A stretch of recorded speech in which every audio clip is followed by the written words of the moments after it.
விஜய்க்கான எந்த அறிகுறியும் காணப்படவில்லை. பொதுவாக அவர் 10% வாங்குவார், 12% வாங்குவார், 15% வாங்குவார், ஓட்டுவார்கள் என்று சொன்னாலும் கூட இந்த பாபநாசம் தொகுதியை பொறுத்தவரை அவருக்கு 10%க்கு கீழான ஓட்டு தான் கிடைக்கும் என்பது நன்றாகவே களத்தில் தெரிகிறது. தமிழக மக்கள் ஒரு அரசியல் விழிப்புணர்வுள்ள ஒரு மாநிலம். இந்த மாநிலத்தை பொறுத்தவரை பண்படுத்தப்பட்ட மண். தந்தை பெரியார், பேரறிஞர் அண்ணா, முத்தமிழறிஞர் கலைஞர், கண்ணிமிகு காகிதம் இல்லத் போன்ற மகத்தான தலைவர் பண்படுத்திய மண். இங்க நடிகர்களுக்கும் கவர்ச்சி அரசியலுக்கும் இனிமை காலமல்ல. அது எம்ஜிஆர் காலத்தோடு ஜெயலலிதா காலத்தோடு முடிவடைந்த ஒன்று. ஆடுதுறை ஷாஜஹான் இந்தியன் முஸ்லிம் லீகோட மாநில செயலாளர், பாபநாசம் சட்டமன்ற தொகுதியிலே திராவிட முன்னேற்ற கழக தலைமையிலான மதச்சார்பற்ற முற்போக்கு கூட்டணியுடைய வேட்பாளராக ஏணி சின்னத்திலே போட்டியிடுகிறேன். தேர்தல் பிரச்சாரங்கள் நல்ல ஒரு ஒருங்கிணைப்போட சிறப்பான முறையில் போயிட்டு இருக்குது. கடந்த 20 நாட்களாக பிரச்சாரம் அனல் பறக்கக்கூடிய பிரச்சாரங்கள் சிறப்பாக நடந்து கொண்டிருக்கிறது. வீடு வீடாக தொண்டர்கள் எல்லாம் சென்று வாக்கு கேட்டுக் கொண்டிருக்கிறார்கள். நம்ம வேட்பாளர் என்ற முறையிலே இருக்கக்கூடிய 85 ஊராட்சி, 5 பேரூராட்சிகளுமே பிரச்சாரத்தை முடித்திருக்கும். நாளையுடன் பிரச்சாரம் முடிவடைய இருக்கிறது. பாபநாசம் தொகுதியை பொறுத்தவரை தமிழகம் முழுவதும் வீசக்கூடிய அலை பாபநாசத்திலும் வீசுகிறது.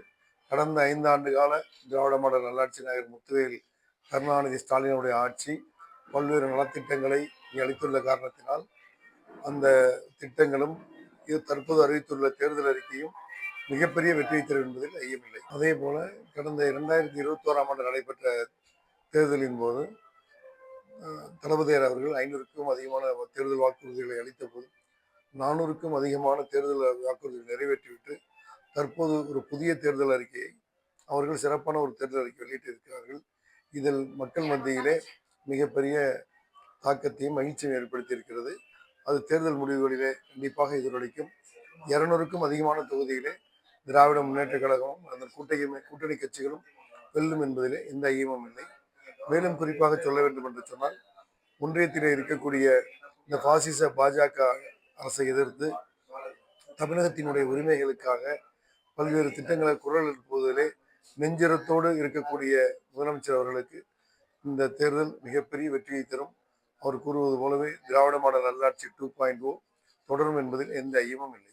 இந்த தேர்தலுக்கான தொகுதி பங்கீட்டு சம்பந்தமாக பேசும்போது தலைவர் பேராசிரியர் முனீர் காதர் மீதின் அவர்கள் திராவிட முன்னேற்ற கழக தலைமையிலும் சமுதாயத்திற்கு அவங்களுடைய பிரதிநிதித்துவ ஏற்ப தொகுதிகள் வேண்டும் என்பதை தொடர்ச்சியாக கேட்டுக்கொண்டே வந்தார்கள். அதன் அடிப்படையிலே 13 தொகுதிகள் சமுதாயத்திற்கு ஒதுக்கப்பட்டிருக்கிறது.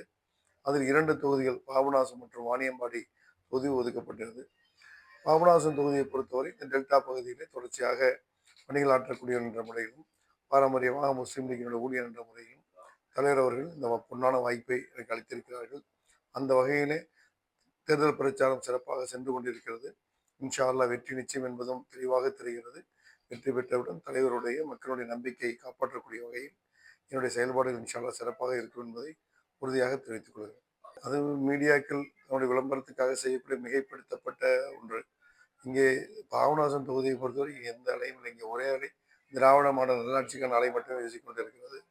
விஜய்க்கான எந்த அறிகுறியும் காணப்படவில்லை. பொதுவாக அவர் 10% வாங்குவார், 12% வாங்குவார், 15% வாங்குவார், ஓட்டுவார்கள் என்று சொன்னாலும் கூட இந்த பாபநாசம் தொகுதியை பொறுத்தவரை அவருக்கு 10%க்கு கீழான ஓட்டு தான் கிடைக்கும் என்பது நன்றாகவே களத்தில் தெரிகிறது. தமிழக மக்கள் ஒரு அரசியல் விழிப்புணர்வுள்ள ஒரு மாநிலம். இந்த மாநிலத்தை பொறுத்தவரை பண்படுத்தப்பட்ட மண். தந்தை பெரியார், பேரறிஞர் அண்ணா, முத்தமிழறிஞர் கலைஞர், கண்ணிமிகு காகிதம் இல்லத் போன்ற மகத்தான தலைவர் பண்படுத்திய மண். இங்க நடிகர்களுக்கும் கவர்ச்சி அரசியலுக்கும் இனிமை காலமல்ல. அது எம்ஜிஆர் காலத்தோடு ஜெயலலிதா காலத்தோடு முடிவடைந்த ஒன்று. இந்த பாபநாசம் தொகுதியை பொறுத்தவரை விவசாயத்தை நம்பி இருக்கக்கூடிய ஒரு பூமி. இங்க நகர்ப்புறமான பகுதிகளோ மாநகராட்சிகளோ கிடையாது. அந்த விவசாயிகளுடைய நன்மைகளுக்காக பல்வேறு கோரிக்கைகள் இருக்கிறது. அவருடைய கோரிக்கைகளை நிறைவேற்றும் விதமாக நிச்சயமாக சட்டமன்றத்தில் குரல் எழுப்பி அவர்களுக்கு தேவையானது பெற்றுக் கொடுப்பேன் என்பதை உறுதியாக சொல்லி